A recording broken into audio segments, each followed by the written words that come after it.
سے قبل اردو نظم کے خد و خال صرف ایک شاعر قلی قطب شاہ کے یہاں ملتے ہیں، مگر وہ لاشعوری طور پر ہیں، نظم کے ابتدائی نقوش کہہ سکتے ہیں، باقاعدہ نظم اسے نہیں کہیں گے، کس وجہ سے کہ موضوع کا تسلسل کی وجہ سے اسے صرف نظم کہا جا رہا ہے، لیکن نہ اس میں حیت کا تنوع ہے اور نہ موضوعات کا تنوع ہے۔ اب آپ آئیے، چاہے نذیر اکبر آبادی ہوں، چاہے مولانا الطاف حسین حالی ہوں، چاہے مولانا محمد حسین آزاد ہوں، چاہے علامہ اقبال ہوں، چاہے فیض احمد فیض ہوں، چاہے جوش ملیح آبادی ہوں اور اختر شیرانی ہوں،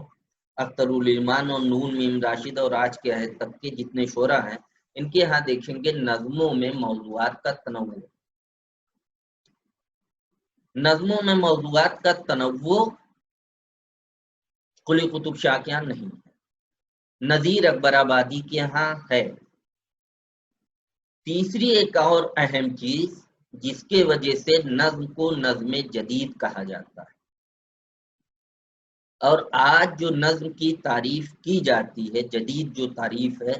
صنف نظم کی، وہ تعریف یہی ہے جو نظم جدید کی تعریف ہے، یعنی نظم جدید کو ہی نظم کہتے ہیں، یعنی ایسے موضوعات کو قلم بند کیا جائے تسلسل کے ساتھ منظوم پیرائے میں، جس کا تعلق انسان کی زندگی سے ہے، ٹھیک ہے، جس سے انسان اپنے آپ کو کنیکٹ کر سکتا ہو۔ اب آپ سمجھ گئے، فوق فطری عناصر کو اگر نظم میں پیش کیا جائے گا تو وہ نظم جدید نہیں کہلائے گی۔ پریوں کے قصے مثنوی کہلا سکتے ہیں، جن کی کہانی مثنوی کہلائے گی، دیوزاد اور تلسمی کنواں، بولتا طوطا، پری لوگ، پرستان وغیرہ وغیرہ، یہ جو چیزیں ہیں فوق فطری، جس سے آپ کا سابقہ نہیں پڑتا، انسان نے دیکھا نہیں، ہمارے تخیل کی سب ہیں پیدائش، ہے نا، ان چیزوں کو اگر ہم موضوع بنائیں گے تو نظم جدید نہیں کہلائے گی۔ موضوع ان چیزوں کو بنانا ہے جو ان کا تعلق انسانی زندگی سے ہے۔ اب نذیر اکبر آبادی کے ہاں آپ آ جائیے، دیکھیے اردو شاعری میں اب تک موضوع کیا رہا ہے غالب؟ صنف رہی ہے سب سے زیادہ مقبول غزل، اس کے بعد مقبولیت کی سطح پر ہمارے یہاں مثنوی، تیسرے نمبر پر قصائد، خال خال مراثی بھی کہے جاتے تھے، اور وہ بھی مراثی کی ادبی حیثیت اس وقت تک مسلم نہیں تھی شروعات میں۔ اب ان جن اہم اصناف کا میں نے ذکر کیا ہے، ان سب میں دیکھیے غالب موضوع کیا ہوتا تھا؟ حسن و عشق، یہ جو حسن و عشق کا محل سرا تھا، جو غزل کی چہار دیواری سے قید تھا۔ نذیر اکبر آبادی کا بڑا کارنامہ یہ ہے کہ بقول احتشام حسین، انہوں نے اپنی کتاب اردو ادب کی تنقیدی تعریف میں، جہاں پر وہ نذیر اکبر آبادی کا ذکر کر رہے ہوتے ہیں، یہ لکھا ہے کہ انہوں نے اس محل سرا میں ایک چور دروازہ کھول دیا، نقیب زنی کری، اور اس چور دروازے سے داخل ہوئے۔ کیا لے کے داخل ہوئے؟ ایک نیا شعری پیکر، نئے موضوعات، نئی حیاتیں، جسے آج ہم نظم کہتے ہیں۔ اب ہوتا کیا ہے کہ کوئی اگر آپ کے گھر میں نقیب زنی کرے گا، بنا بتائے داخل ہوگا، تو کیا کریں گے؟ آپ اسے اچھی نظروں سے نہیں دیکھتے ہیں نا، کم سے کم اس آدمی کو قابل اعتبار تو نہیں سمجھیں گے نا، قابل اعتنا۔ یہی غلطی اس وقت کے شعراء اور ادبا نے بھی کی۔ ایک زمانے تک نذیر اکبر آبادی کی شاعری کو قابل اعتنا نہیں سمجھا گیا، یہ مانا جاتا رہا کہ یہ پتہ نہیں کیا ایک نیا راگ الاپ رہے ہیں۔ مقبولیت جو ہے خاص و عام میں اس وقت غزل کی تھی، موضوعات حسن و عشق اس سے بچا تو شاعری جو ہے درباروں میں آ کے مقید ہو جاتی تھی۔ قصائد کہیے،